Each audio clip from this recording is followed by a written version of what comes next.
not watch TV with old folks because they gonna get you hooked on something. What you watching now, bro? Chicago Fire. You are out of control, man. And it's crazy that I did that show working there. You may see me pop up on one of them joints. Hey, every time I get ready to write it off, something happens, and I'll be like, Dick Wolf, you son of a bitch, you better than kid. Damn it.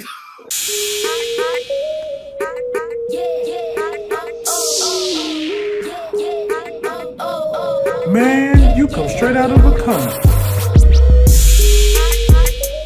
Welcome, happy new year. Welcome to another episode of Straight Outta a Comic Book. We have Prime Clint Coley, ex-con Scott Lack, and Deuce the Conqueror. And you know, if you don't see CT make a presence here on Straight Outta a Comic Book, then that means we are talking about something that's just dropped. And you know, for him to keep his purity of watching the movie and having that experience, he don't be in this shit. He don't participate. you don't like the trailers, man. He's like, I decline getting ready to discuss this. But once I've seen it, bitch, you better have me on this show so we can talk about it. I'm in too deep. We're in too deep. And it's already kicking off amazing. And it hasn't nothing has dropped yet. But we were blessed to have a trailer for the second trailer for Ant-Man and the Wasp, Quantumania, released this past Monday. And you know, something new to the Straight Outta Comic Book. We are actually gonna watch the trailer. I want us to be able to have a fresh mind, a fresh showing of We know what's said. Oh yeah, we know what was said. we Yeah. you know, we want to make sure it's fresh in our mind. But before we start, man, I know it's a new year, so I want to just know how everyone's doing. Starting off with Dion Lack, man, how is your 2023, good sir? You know, I'm coming from grieving, but I'm past it. You know, I have a bunch of loved ones around me and friends that has reminded me that I'm loved and needed, and I'm getting back out here. I feel like I'm getting back into the dating world, but it's not that it's like getting back into the funny world. It's like breaking up with sorrow, and now I got to get back into life. But yeah, man, life is grand. I watched Ant-Man 1 and 2 yesterday, just to kind of see how they're gonna tie things together, or if they will. Oh, for sure. Yeah. Oh yeah, Deuce. What about yourself? You know, just like Dion, man, getting over some grieving as well. But you know, like I said, you get once you get with all family and you kind of get that reset, like, you know what I'm saying? And then also, like, I know for me, what was dope was just, you know, even though in that moment of like grieving and everything like that, you get to hear from family who like you may not see on a daily basis, and they bigging you up for some of the things that you've been doing. And you like, dang, I didn't even know you was really watching like that. You know what I'm saying? So like you start feeling like, okay. And then like I said, you know, I'll talk to y'all after, but like I got like a lot of good that happened this first week of 2023. That is gonna be like big. So I'm like I said, right now, man, I'm feeling really great about 2023. We redid our whole studio, so we in Geek Set 3.5. Okay, so, like everything looked really dope. Like, yeah, I'm excited for what's to come. Yes, sir. Clint, how about yourself, man? Hey, man, I'm good. You know, I finally gained my confidence back. I sat around for the last 2 months, not really wanting to do no jokes, not want to, you know, I had a rough tour this year or last year. But after that, man, you know, now that you got your confidence back, and you know, I'm ready to get back in the ring and fight. That's how I feel about 2023. You know, I'm from around the way. Not from the way. I'm leaving here for something. I'm leaving here with something. Around the way. It looked like Kang from round the way. If you Hey, I'm leaving here for something. Hey, Will, I know you asked all of us how we doing, man. Hey, how the fuck are you doing? Right. Appreciate that, man. I kind of feel like, yeah, bro, 2022 punched me in the fucking face a lot. It definitely made me have to go retreat, if you will, like try to just regroup. And the same thing with y'all, just trying to really get back in the saddle. Like I think just like how y'all all said, even too, like amazing things are starting to come into, you know, like fruition for 2023. But just kind of really like, okay, getting those wheels turned again of shooting this stuff, being able to like, you know, go do what it is we normally and typically do. So, but trying to, you know, keep all of that happened there in the 2022 and just keeping it moving forward for 2023 and learning from everything we'd have been through. So, but man, yeah. So, but as I said though, we got a lot of prosperous things coming for ourselves personally, but also movie fan wise. Like we said, man, Ant-Man and the Wasp Quantumania new trailer dropped, and they were definitely highlighting our Kang. Our Kang. We going to see the Kangs, y'all. We want to see the Kangs. We gonna see the Kangs. I can't wait. I hope people do. Yo, why do you remember that reference, Joe? I'm going to see the Kangs. Not the Kangs. The Kangs. Yeah, it was that one reference from Kings of Comedy that one. I just want Jonathan Bates to do that. You know, real quick, I met that woman that said that's crazy. I met her in Charlotte. Yeah, man. She came to see, I used to roll with DL. She came to see him, and D was like, you know who this is? I'm like, nah. She's like, yeah. She's like, go ahead, say it. She's like, I'm going to see. I'm like, oh, that's crazy. That is dope. That's dope, dog. She part of history. Crazy. Facts. Yeah. But so we're doing something a little bit different. Normally, I know we just jump into talking about it and stuff like that, but I wanted us to be able to have a fresh eyes on the trailer and wanted to play it for us to be able, just to get a little refresher course. Yeah, I ain't gonna lie, man. I feel like new rock stars right now, dog. We watching the trailer. We about to react. Yeah. This is stepping it up, man. Stepping it up. I like this. That's all it's about, man. Right. We got Scott Lang and this lady now. They famous. Right. Like, I really want to hear his podcast now. Right. I love should really have a podcast though. Cassie Lang getting locked up. Okay. Which is really crazy, yo, to like miss out on your kid for several amount of years, and you got to jump back into the swing of things with her. Yeah. And not only do you jump back in it, you jump into some mythical shit with her. Like right. Facts. But like your girlfriend's grandmama was trapped down there. First of all, can we talk about his blue? Yeah, that's dope. Yeah. I'm glad they did that. Yeah, instead of making his skin. Yep. That was dope. Because it makes sense. Oh my bad, go ahead.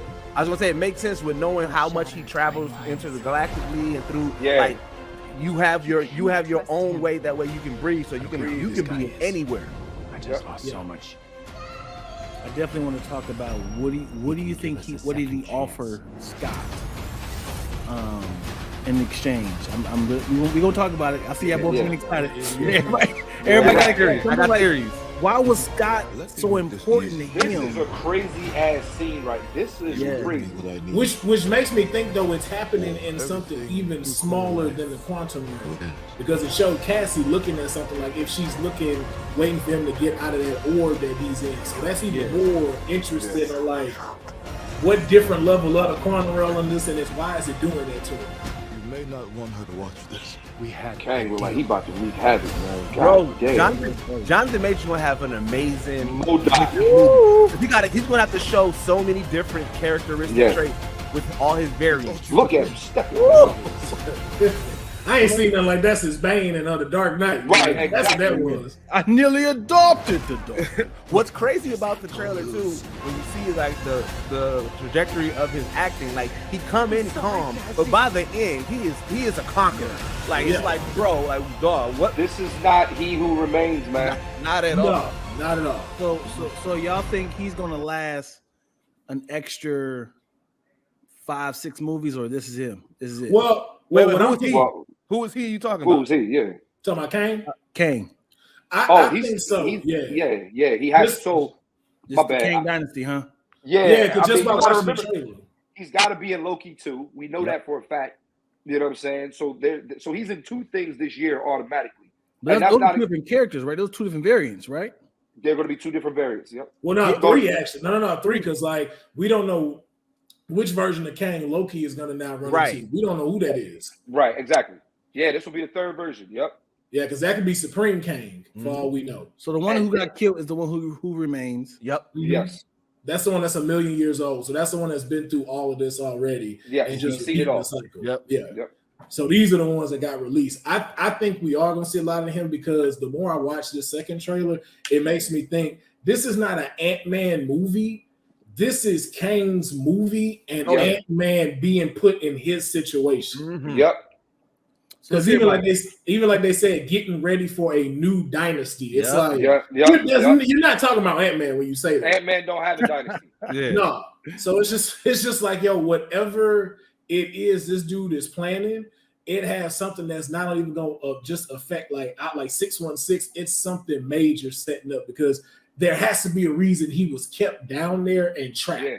Right. Oh yeah, because Moms was telling him, she was like, "Fam, do not trust him." Because remember, she been down there with them for a grip, so she knows which variant that is for a fact. And so she trying to tell him like, "Look, whatever he offering you, don't believe this nigga because he like this nigga. He on bullshit. He's on bullshit. Yo, from around the way." Picture her being in there stuck for 30 years and having to get sucked back in there. She's like, "Nigga." Well, remember, she was upset. So if you remember in the first trailer when they did have the dialogue, Cassie did it, and she was like, "Turn that off, turn that shit off now." So when she got back, like the running theory that we have at Geek Set is that whatever happened in that quantum realm, she wasn't supposed to get out when Scott got her out. So like he kind of like whatever she did to get however she got out, like he probably looking at her like, "Oh, you tricked me." So now she like, damn, I'm back, and this nigga probably pissed at me. Like that's my theory. Sure. Like, history. I gotta agree with you on that because that lets me confirm my theories that Michelle Pfeiffer character ain't shit. I know everybody was happy that she got out, but I like, yo, she ain't shit because she got married. She probably don't forget she probably fucking with Bill Murray character down there. Like, but not only that, she had no problem sending Scott in there a second time, which is why he got stuck. When they blipped, I was like, "Oh, so you send him there?" But then when it was like, "Wait, you got a signal for the quantum realm, and I'm in this room," cut that shit. I'm like, "You ain't even worried about them. You worried about yourself." I can't go back. Go back. I'm wanted in the quantum realm. Like something had to happen. She definitely wanted in the quantum realm. I do believe that shit for sure. Yeah. So what do you think Kang's plan is? Why is Scott so important? Bro, I don't know. Well, for me, I feel like it's a time heist. Not a time heist, something to do with a heist. Because that's what Scott is. Scott is a thief, so I feel like it has something to do with the heist. But for watching these two trailers, I still don't know what the plot of this story is. Well, you go. What I was thinking was, so I think the movie is going to start off with showing Kang's origins, not his origin story. But like they're going to start, I believe the movie is going to start off with some whatever's going on in the quantum realm, right? And then I think that the plot is going to be, like they said that Kang is missing something to power up his time machine. That's really what he needs. And at the end of the day, the only one who can retrieve that shit is Ant-Man. And if Ant-Man does, and he made a deal with Ant-Man, like, look, I can send you back in time where you don't miss the 5 year or whatever years that you've missed off Cassie's life, blah, blah, blah, blah, blah. Ant-Man says, I'm taking it. Kang, I think Ant-Man delivers on his promise or delivers on what he's supposed to do. And then I believe Kang, I don't know if he double crosses him, but I do think he has a secret agenda that he did not tell Ant-Man. And that's where we get introduced to Quantum Mania it's the conqueror aspect of it. So what I believe is that, like similar to what Clint said, like I think that Kang is actually stuck in there, right? Like he's legit stuck and can't get out. And if you think about it, there's not that many people who've been there and been out, like Ant-Man, right? Ant-Man and Janet. That's it. Yeah, and Janet got out and didn't go back. She was like, fuck that, I'm staying out. But Ant-Man is back and forth. So he's like, bro, so you been here and you got out and you back? He was like, so he's like, I think that he's gonna, like I said, he's gonna tell him like, yo, I can help you get that time back if you help me get out. You know what I'm saying? He probably gonna link because he said you're interesting, right? The fact that he names his daughter, I feel like he's gonna lean in on that, like, I got a daughter out there too, and he like, help me get out so I can see my daughter and I'll help you get that time back. But then when he gets him what he needs, he realizes, oh shit, you got an army and you trying to conquer her, and that's what I think. So I also think part of this has to do with Ravonna Renslayer. In the comics, we know that Kang's main motive is like a lot of it has to do with Ravonna Renslayer. And don't forget, in Loki, we don't know where she went when she walked through that door. Oh, we don't. We don't know where she. We don't know where she went. So, and we don't know if she's if she's with Kang or if she's with He Who Remains. We don't know. We don't know any of that. We just know that she's in search of free will. Yeah. Now, see, I somewhat agree with that, but here's why I'm slightly skeptical because of what we've seen. One is something that Michelle Pfeiffer's character mentioned was he can construct realities. Yes, he can. So what leads me to believe is too, though, if you go back, Iron Man figured out how to time travel through the quantum realm. Right. And Kang is 20 times smarter than him. Yes, he is. So my thing is, I think he has time travel down pat, and I think he can get out the quantum realm. What I think he's looking for is something that's going to give him the edge to fight his other variants. That's going to make him. I think what he's looking for is to become Kang Prime. Yeah. Because then the time travel thing just seems too small. You got to remember, like, this dude is moving a lot of pieces on the board, and everything he had, like, he has a whole. And he has an army. He has an army that's been building under everybody's radar with MODOK. Yeah, with MODOK. Oh my God! Woo! And shout out to MODOK having the face. Like, I heard MODOK was supposed to be Darren Cross. It is. So when his arm went in like that, the theory that we talked about, as he went through the quantum realm, I think that's what caused his stuff. Yeah, and I think that's what and all that quantum energy expanded his brain and stuff. And I think Kang makes his doomsday chair, which is his life support to be able to help him move. Nice. Yeah, and it looked like he serves Kang. So whatever deal they got. Yeah, because I'm sure they on the same page of just like, yo, this is what I want, this is my goal, this is what I'm trying to do too. So it's like, okay, bet. Well, hearing what y'all thinking, I'm picturing since Scott Lang is a thief and he's good with heists, it might be like Die Hard 3 when they do a bunch of strategic go there, and everything falls apart, and that was the whole plan. To knock out the power, to get a piece from here, like it's gonna be like a heist from a whole bunch of different locations. Like a Grand Theft Auto heist. Like you get, how on Grand Theft GTA, like before you actually do the heist, you got to go steal a bus. Yeah, go steal a plane. You got to go get the blueprints. You got to go. You know what I'm saying? All that makes sense. Yeah. So one thing too is then from your point and perspective of saying that, Dion, then most of the suit action we've seen in the trailers comes before they start dressing down and go on these missions. So it seems like that, like how you said that, I think that proposal that he's going to give Scott is going to come rather early in here, rather than them watching us have them go through the quantum realm themselves and stuff like that. So that's interesting. But also there's a shot where we seen Cassie coming out of jail. So that might be one of those moments of like, damn it, man, because I wasn't here for my daughter so much, this is why I need to go back I need to get that time back. He's basically feeling some type of way that she's also following his footsteps. Right. You know what I'm saying? Like, don't forget, she's probably not getting, like, look, let's really look at what Scott was too when it came to, his thievery, right? He wasn't like he wasn't a thief who wanted money or blah, blah, blah. He was on some Robin Hood shit. Yeah. Stealing from the rich and giving it back to the poor. Like, you know what I'm saying? And I believe Cassie was probably on somewhat of the same shit. He just she was better. She stole a whole face. She got a whole new face. She do. This chick is fucking diabolical as a thief. Yo, you're right. What happened to the actual actor? What happened? Was it a contract issue, or they just like she ain't? I think they just wanted to fit her better in with it because of like for the franchise and stuff like that. So she could be able to go longer. That hurt my soul, nigga. Yeah, I was like, oh, y'all just didn't even say nothing on this. But this is the second time they did that. They did the same thing with Hulk. They didn't address that. Yeah, they did address that because of timing issues. Yeah, they did say because of timing issues that he couldn't do it. But at the time, when Hulk appeared in the Avengers, we was like, "Who's this?" Like, hey, they didn't address War Machine either. They did. That was the best one right there.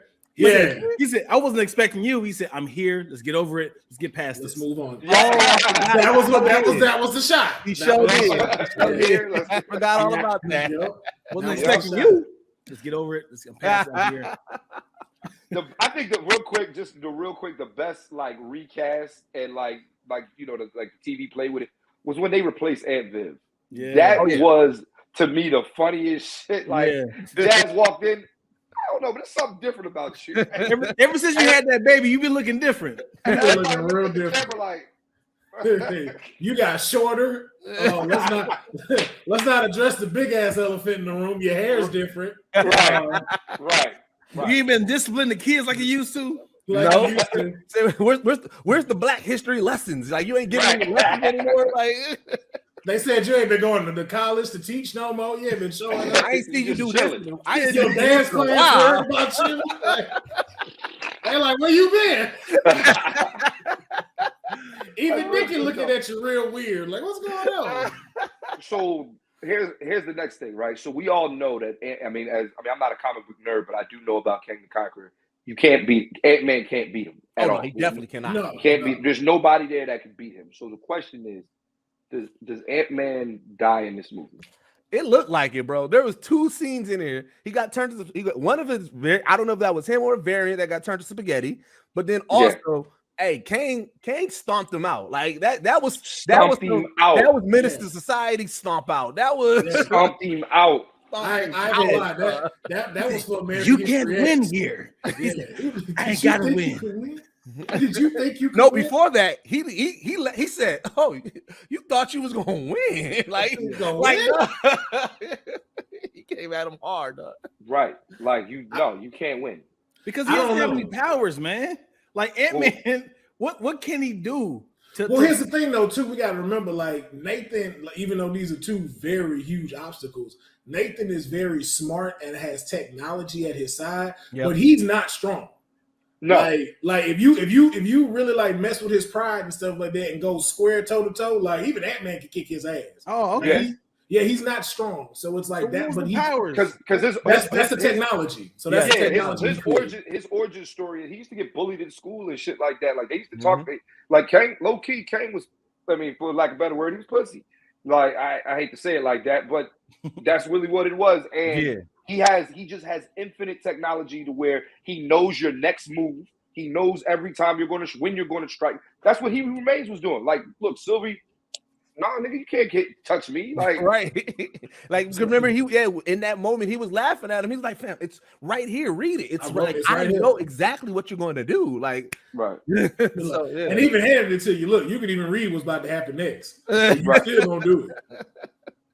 So, so it's like, but the thing about Ant-Man, like, his suit does give him, like, remember, it amplifies his strength like an ant. Like, so it's 10 times his body weight or something like that. So like, even though, like I said, he doesn't necessarily have any powers, just like Iron Man, his suit is what gives him the power. It gives him everything that he needs to be, a formidable fighter. But the thing is, when you're dealing with somebody whose technology is further advanced, then it's obsolete.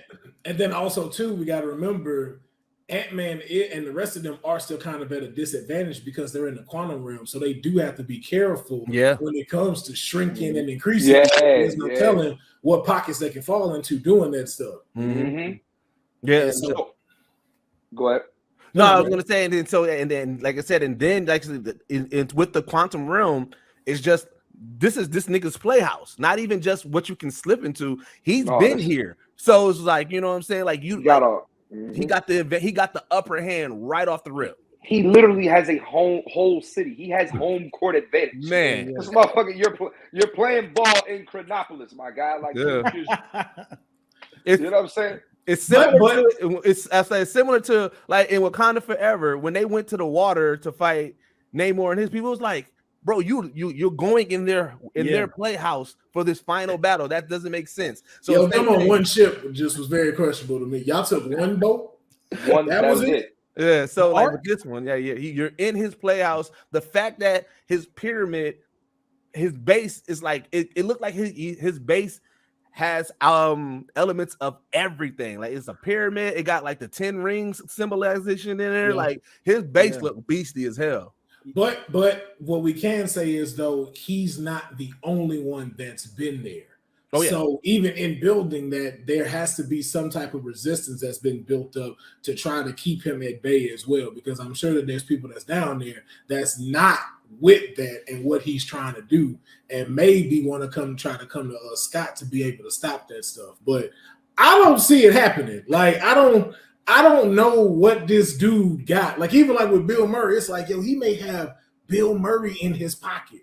Yeah. Like, I don't know what that is. Like, yo, they got a hierarchy in the quantum realm. Like you saw like the different class systems. If this the quantum realm, is this the 616 quantum realm, or the quantum realm is everywhere? The quantum realm is everywhere. So that's how, and you got to remember, that's how you can navigate through not only just time, but through the multiverse. Yep. You can it's really through the quantum realm is its own separate space. Wow. You know what I'm saying? So like, like all of the different timelines or whatever, if they go into the quantum realm, they're going to this place right here.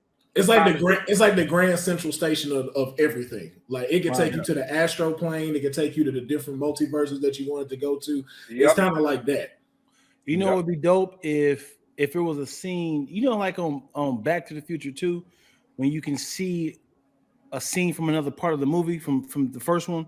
Yeah, it'd be dope if we see like them going through on Endgame to go you know, to go somewhere else. They may, because there was that one part where they was flashing back to Ant-Man's memories when he was like, you know, when he was when Scott was with his daughter and everything like that. Like I feel like memories are going to play a part in this some way or in form. Like that navigating through it would truly show his power, because remember, that was late breaking when they did the time heist. That was like, oh shit, like we just did a time heist, right? So and look what it took for them to do that. So if you go into this realm and then Kang is just doing it like, oh, let me show you what I can do, because you got to think he has to gain Scott's trust some way or another. So the easy, like if I just told you, oh, I can do this, you're like, all right, whatever, I don't know. But to actually take him through his memories like that, and it's not like a vision, but like we are actually going through these, and you're like, damn, it took us like forever to try to get this, you know what I'm saying? But you just doing it like that will flex his power to get Scott to be like, all right, wait a minute, let me hear what you got to say. Now another flex I saw that might be just on some Kang, but this is my hear me out. All right, this is my hear me out. It's your bad pitch, as they call it. No, this is my okay. Either you making a lot of sense, or bro, you didn't cast that net out too far. You just fishing. So hear me out. What I'm thinking is the part where you see all the multiple Ant-Men. What I'm thinking is that is every scenario that Kang is putting Ant-Mans of every multiverse through at the same exact time. Like watching that one unravel, the way they're chasing each other, I feel like every single Kang in some form is making them go do that. And that's how we get to realize how many Kangs are really battling one another. Because it looks like it's a race between all of them. It doesn't look like they're trying to achieve the same goal. All of them are trying to get there and save their whatever it is being put there. So what makes this Ant-Man special versus all the other ones? I agree with you though. That's a very good theory. But what makes this Ant-Man? So real quick. There's a scene where Scott is walking kind of dazed to a corner. I don't think that's the real Scott. It looked like it was a different version of Scott. He was kind of like walking in a daze. And they had moved out. You know what I'm talking about? So it's like that could have been a different version. So he might had to be battling with other, like, are you the real Scott? Are you our Scott? Yeah. So I think they might be doing one of those things. And it's also like now I'm trying to put pieces together from like the other trailers, because remember there was that moment where he meets Scott and he's like, I'm Ant-Man. He's like, hey, did I kill you before? Right? I killed you. He like, didn't I kill you before? Or something like he has that moment. So like it kind of goes with what Will's saying, because like, yeah, if you are like, I be killing Ant-Mans, bro. Like, what are you talking about? I be killing these niggas. And then you get introduced to another one. You're like, wait, didn't I kill you before, bro? Like, that's like, oh no, that's crazy. I don't know. Is he useless in the quantum realm? Who? If he's already small, pause. But he could go smaller. He can go smaller in the quantum realm. Yeah, he just has to be careful not to go like that full like micro size, because then he can get lost fully in it. Yeah. I feel like he's useless. What is it? Trapped in the time vortex or some shit like that. Yeah, like he can fall into he can fall into one of them tunnels or anything like that. No, so I wouldn't. him in the quantum realm is because we talk about in the world, he's shrinking down small. So we went down lower. It's called supersonic. Wherever he said. No. So remember, we don't size in the quantum realm. Yeah, we don't know what level the quantum realm is. We don't know where he is in the quantum realm, and then two, Kang could have made that self-sustaining where he's at, so to where you don't have to worry about that. So he may have that blocked off to a certain point. Because remember, like when we saw Michelle Pfeiffer's character, when we saw her walking through, none of that looked like what we saw in this trailer. So it's safe to say that there's a lot of this realm that hasn't been discovered, that hasn't been used, and everything like that. And it's different types of levels and stuff like that. Because remember, even when he was absorbing energy, he wasn't in a place where it had like planes for him to walk on. He was just floating. Yeah. Right? Yeah, so we don't know exactly where he could be at. So it just might be a pocket where he's safe to be able to do that stuff. Yeah. Can we talk about the quantum realm in general, though? Like right now, bro, the way that it looks so fucking dope, dog. It like looks beautiful. It looks beautiful. Gotta watch it in 3D. Gotta watch it in 3D. And that's the one thing I always said. The one reason that Marvel has been winning is that in a lot of these places, Asgard, you know what I'm saying, in the quantum realm, in Wakanda, you know what I'm saying? It's like they're investing in the environment where it's like, so it's like you feel like you're in this whole new other world and everything like that. So in the quantum realm, like the way that they doing it, it looks so dope, and it makes you say, damn, like, yo, this is like you get a sense of it's infinite, even in that trailer. Like, yo, we only get a sample size. And I got another question too.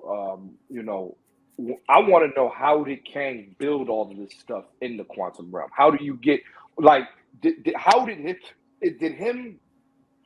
who is this army? Like, did this army get formed in the quantum realm, or did this army come with it? Like, how did he come with it? No, I'm just saying, like, how did he get there? Like, that. Well, you got to remember one. Contractors. Contractor. Facts. Well, a few things we saw was, one, we saw his soldiers were faceless. So we don't necessarily know what that is, what that's being made of. Those could be soldiers made of pure quantum energy. But I will say that I believe MODOK had a big help in him building this society and building up this stuff that he needed and everything. But I think, though, there was already like civilization there before he got there. And just as his name entitles, he conquered that stuff, pulled all their resources, and then turned it into what we're seeing, which is, I think, another way of showing us just like, yo, this person that we're dealing with, like, yo, this man it's not called the Conqueror for nothing. Like, this dude came in and took everything. Yeah, because if you think about the lore too, remember the whole reason why the threat is because the fight between all the Kangs was just a fight between them, and then they die, and then they start, like, it was just an everlasting loop. But what ended up happening was one of the Kang variants got a little bit smarter and did something different, which was hide in the quantum realm. You know, and so like that was the like, wait a minute, and it threw off the whole cycle. So then He Who Remains was like, that's why He Who Remains was like, fam, I'm not scared of nobody but myself. And one of me did something that I didn't expect, I didn't see happening. So now, like, I don't know how this is going to play out, right? So like I said, to kind of go to like what you said, Will, and even what Clint was saying earlier, I think the beginning of the film, we are going to get a little bit of what happened in that multiversal war, when that one Kang variant changed the mode and got into the quantum realm. Like, we're going to get a little bit into that, of what happened, how that happened, and then what he's been planning, because that's what's throwing everything off. Is like, okay, one's there, now we got then everybody started doing different things, and it was like the whole loop of this universal war that we know has happened is thrown off. So I think because it's a faceless army, like, I do believe that they're probably just pure quantum energy. I think he might need something to beat Goliath. That was going to be my next thought too. That was he's trying to make Goliath. Well, yeah. Like, I think he needs something. Either needs something to beat Goliath, or I totally agree, because when you think about it, the way that it was explained in Loki was that He Who Remains ended the multiversal war, because he had a life and nobody else did. Now, if Kang knows that, right, or if there's a Kang variant that knows that, it's like, okay, maybe I need to go to the quantum realm and figure out how the fuck can I beat this monster that swallows up everything, and you know what I'm saying? Yeah, that's why I say I don't see him being stuck, especially like with everything else that he has. It's like it doesn't seem that way. It seems like you're building something that can either beat Goliath or that can outdo him and be able to give you the upper hand. And you need Scott to get this back for you too, because of the powers that he's possessed to be able to micro shrink himself, which again too makes a lot of sense, because it's like, why would I put myself in danger when I can send you in? You go in and then I can put you in any timeline you want. I write timelines for a living. I can put you right back where you need to go. You just need to follow this little tunnel right here, and it's going to take you back to wherever you need to go, and you could be with your daughter. So how many variants you think we're going to see in this movie? Because then that leads me to think that we're going to see Kang the Conqueror, who's going to have the initial plan, but whoever the time heist of what Scott needs to steal from is going to be from a different variant. I think we're going to see at least 2 or 3 variants in this movie alone. Yeah, I agree. And because of that, I think we need to see, just like Phase 4 showed what happened with the blimp, we need to see what happened when she stabbed the one who remains. Like what happens? Like a signal happens, like, oh, we free now. Like we need to see that transition. Because don't forget, as soon as it happened, you saw that we crossed from the other end of time, and now you saw these branches and stuff like that. Right. And I also think this is also going to be Marvel's way of answering why we haven't seen Fantastic Four in the MCU. Because don't forget, Kang is a descendant of Reed Richards, right? Yep. So clearly, what's his name? He Who Remains was pruning timelines that may cause a Reed Richards. You know what I'm saying? Because if you get a Reed Richards, then you get a Nathaniel Richards. Yep. Yeah. That's true. I hope one of my theories that I hope that like they were there. Like I feel like my thought is they're the first family. It's going to be hard to explain them in this MCU timeline, but an easier way to kind of bring them in is if they have also been lost in that quantum realm, because the stuff that they've been dealing with as well, as far as scientists and goes, it wouldn't be far-fetched that they've been lost in it as well. So in the end, like I said, they don't have to be the focus, they don't have to be anything, but that post-credit scene of whatever happens on how they get out, or how, whoever gets out, they also get out with them, and that's going to be another thing. They're going to be the key. Hey, actually, you're tugging on something that makes sense to what they said. So, one thing that they had mentioned was they wanted the Fantastic Four to originally be in the 60s. Yep. Yes, they did. That's what happened. So if you think about it, though, what if that mission when they were in that spaceship sent them to the quantum realm, which led Hank Pym and his wife to start studying quantum energy, and then got sent there. Wow. That just like Captain America. Just go ahead and do a period piece. Yep. And this is why we ain't seen them. Do it before we even opened up 2008. Yeah, go ahead and knock them out. Yeah. Yep. So they seriously could be there now. And this is how they get out. Whatever happened with however the movie transpires, because like I said, we know for a fact that Kang the Conqueror is getting out, right? Oh yeah, that's happening. We know that's getting out, but he's not the only one that's going to get out. And it looks like everything is pointing to that Ant-Man's going to die. But how do you tear our hearts out? I think y'all got the wrong Ant-Man that's gonna die. Well, here's the thing, but how do you tear? Well, listen here. It may be like we think he's dead, and he pops up later on in some movie. But it's like, what's a better way to tear our hearts out, but also give us hope is, all right, we lose an Ant-Man, but oh shit, we got our first family now. Yeah. So now, because like I said, we lead into. This movie is going to tell us everything for the next 4 or 5 years. This is telling us what it's going to be. This is about to be Civil War, man. Yeah, a whole bunch of people ignited from here. Yep. Yeah. Another twist could be too is that Scott Lang 616 don't make it, and the one we see fighting is from a different one. And then when she go, and then like Cassie walks up and it's like, I don't know how to put this to you, but I'm not your dad.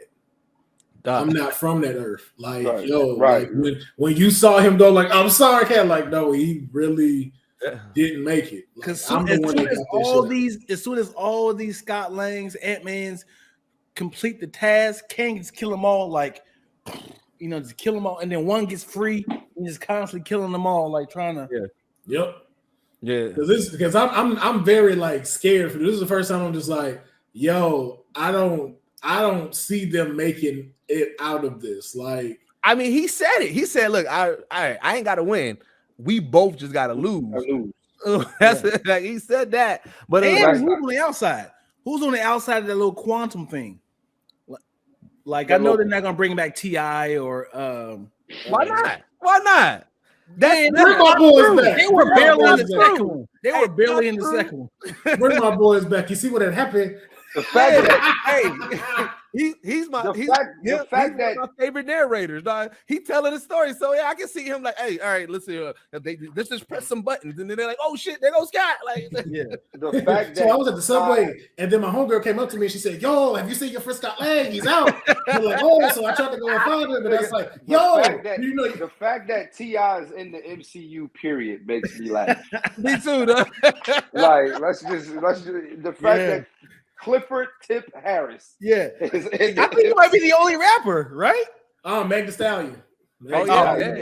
And she playing herself, though. She's playing herself. Yeah. I'm trying to think. Nah. That's it. Yeah, I think that's no. Harry Styles is in the MCU.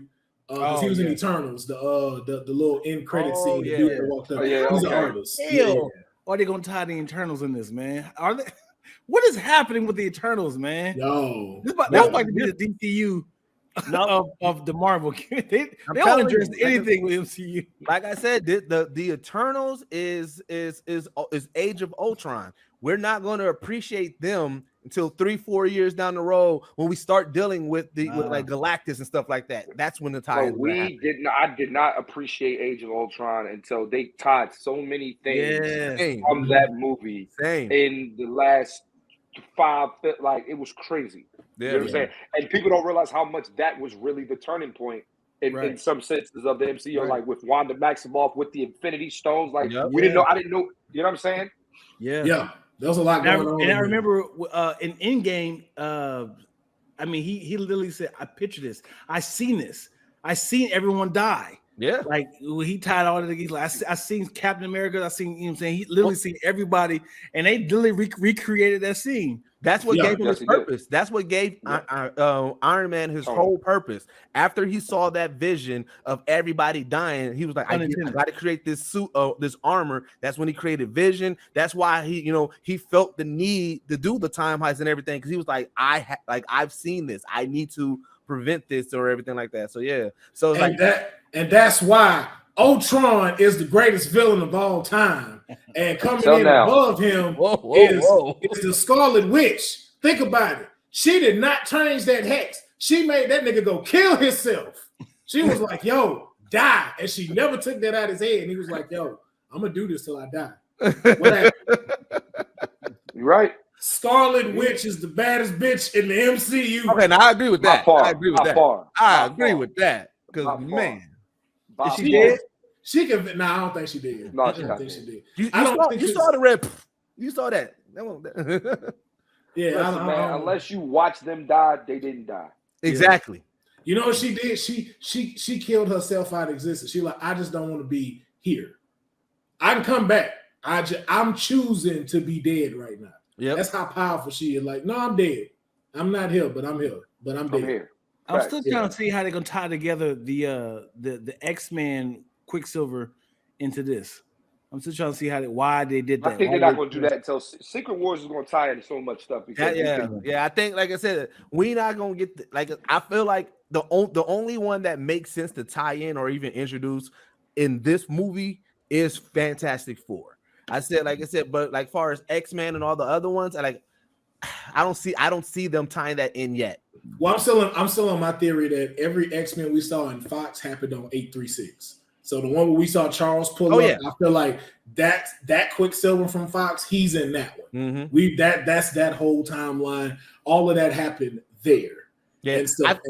And so the variant version of him is that boner kid and stuff like that. In matter of fact, in Captain America one, that they may touch a little bit more on it because they're more on the political side. Because again, like my running theory still is the mutants. We've been seeing mutants. It's a classification situation, and once the government gets in, the government is going to start classifying superpower vigil and mutants, and then we're going to realize like, oh shit, like that's how they're, because it'll be weird for them to say, oh yeah, now we got this new mutant gene. No, but if they do more research and they're trying to figure it out, and they're like, okay, and we want to govern these superhero powers, then they're not going to do the Sokovia Accords anymore. It's going to be something new, which is the Mutant Act, and it's like, all right, if you a mutant, we are governing you, and that's where that's going to happen. That's my running theory.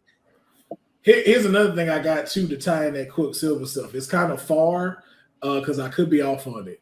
When did Spider-Man No Way Home happen? So that happened before Multiverse of Madness, correct? Right before it, yeah. So when that have happened, did that open the door to them universes to where Agatha could pull her powers to pull that Quicksilver into here and to have him talking like that? Because think about it, like all of that shit was open. And so once you had that big realm open, Doctor Strange was the one focusing on the Spider-Man ones. But again, we saw others fall through the cracks, and we don't know what energy she could have been pulling from to bring him back. I totally agree with that. Yeah, because remember, when what people forget about in No Way Home, when he was doing that, there was all these shadowy figures that was coming at the top, that was coming towards, right? And so that could make sense, because it's like that, just because we only saw this one pocket doesn't mean other people who are inclined to magic and stuff like that wasn't like, yo, what the fuck? Oh shit, like, you know what I'm saying, and take advantage of it. So, and what also clarifies that is Venom didn't know who Spider-Man was. No, he didn't. He did not. No, he did not. So that actually validates that theory, because him pulling in every Spider-Man character, that was what his was focused on. But Venom didn't know who Spider-Man was until he got there and saw it on TV. So there's no way he could have been pulled from there. So I think that riff and Multiverse of Madness is how, like y'all said, is going to be like Ultron is. I don't think we're going to see how much that really played into a lot of stuff until we start seeing it in here for the MCU for Phase 5 and Phase 6. They wasn't madness at all. Huh? I just love the way they're kicking off Phase 5. Like, they're kicking off Phase 5 with look. I mean, we set up a lot of new heroes in Phase 4. You know, we gave you like heroes that we didn't know, or new heroes. You know, we talking She-Hulk and Kate Bishop and Kamala Khan and all of them. Yeah. And now we're about to introduce to you the biggest, the baddest villain that I think television, not even just the MCU, I think that television has ever seen. I think this is going. Jonathan Majors is about to become the best villain next. He's going to be up there with Heath Ledger, in my opinion. Yeah. Oh yeah. No, I would do 100%, because I think he's going to be up there with Heath Ledger. And even outside of just that, is because he has to play variants, and each variant is going to have an extreme, different person. Yeah, personality and everything like that. Like, Jonathan Majors is really going to flex his acting skills, and if it's pulled off correctly, as we expect it to be, he's about to cash in many awards. Yeah, but also too, one thing that gives a lot away too is this one isn't going. This next phase isn't going to take brute strength like we saw with Hulk, Captain America, Iron Man. You got your Fish, you got Shield, you got Bullets, you got all of that. The rest of these characters we've been seeing, their big highlight points is a lot of them are very smart. A lot of them are intuitive, very creative, and that's what you're going to need to take down Kang. Because I thought about it, I was like, we ain't seen a character yet that can really go toe-to-toe with him. Like, it's just like Kang standing right there. Kang gonna fuck you up. But outsmarting him, putting all those brains together to get him to maybe turn on himself, I see that being like a lot more possible. I was just about to say that. They got some smart people in the MCU right now. Spider-Man is brilliant. Yeah. We need a new Shuri is brilliant. Riri Williams. Yeah. All of them are really brilliant. So it's just like they introduced Reed Richards. It's gonna need all the smart individuals to do so. Oh yeah, so I can see that happening, man. So, but before we get out of here, I do just want to have one more solid question. Who's dying in Ant-Man and the Wasp: Quantumania? Who do you think out of the characters? Easy work. Hank Pym and his wife gone. So they getting old, man. I'm on that one. I'm on the same train. I think Deuces out of here. So I originally said Scott Lang's mom. My brother, he was heavy on Ant-Man's going to die on this. And after I saw the trailer, I said, fuck. I'm leaning that Ant-Man's going to die in this one. Okay. I'm going to go with Scott Lang is going to die. And I think even Hope Van Dyne is going to die. Wow. The only reason why I don't believe that is because they keep adding her to the title now. So I'm like, all right, because you could have kept calling this Ant-Man. Like, it didn't have. They keep saying it is saying Ant-Man and the Wasp. Yeah, so I'm with Dion though. I feel like the two older ones are gonna die. I feel like Hank is gonna try to get in the way from his wife getting killed, and then Kang is just gonna be brutal about it and take her out too anyway and stuff like that. So yeah, I think those two are the ones that's not gonna make it out of this movie, and that seems like that's gonna be kind of the point of these next two phases is us to start kind of getting ready with like, yo, people are gonna die, like not like in the way they were doing it, like you're gonna watch these cats get killed, and really, and I mean when I say get killed, I mean like it ain't gonna be no pretty death either. Yeah. Oh no, definitely. Now that we seen Thor. Now that we see Multi Madness, I'll say, we showing blood now in the MCU. Well, I mean, no, really, Multiverse of Madness kicked it off. The way that Wanda, I'm sorry. Yeah. Oh, you mean Multiverse of Madness? Yeah, the way that Wanda ripped through them at that point, I'm like, yo, they about to go in. Yeah. So that's what I'm looking forward to, man. But I know we're going to go ahead and wrap this up. And so this has been a great episode of Straight Out of the Comic Book. And keep tuning in because there's a lot of stuff coming out. So, we're not just going to be talking about Marvel movies. We're going to be talking about movies like Doom coming out, Creed 3. We're going to really start getting into a lot of these stuff. And just talking Creed 3, and Jonathan Majors in that shit too. Yeah. Knocking people down, man. Just talk about the DC, the DCEU new. We definitely get to that. People been requesting that, so we are going to talk about Black Adam, the DCU. Is the Flash still coming out this year? It says, and why support it? Why support Flash, Aquaman, and Shazam if it ain't building towards nothing? That's true, especially since Aquaman is Lobo now. Like, unless y'all finna show that, like, I don't. Should we wait for the end credits? That's not going to show everything. Yo, that'd be funny. They show that shit, and at the end it's a Captain America one. So you thought you were getting a good DCU, man. Ladies and gentlemen, this is another episode of Straight Out of a Comic Book. Be sure to follow and support the cat too. You can see all of their stuff at the bottom, man. And we are gonna catch you next time. Man, The Rock really thought he was gonna kickstart this whole DCU. He was like, hey y'all, I got a surprise for y'all. I'm about to reshape. Yo, he really did. He treated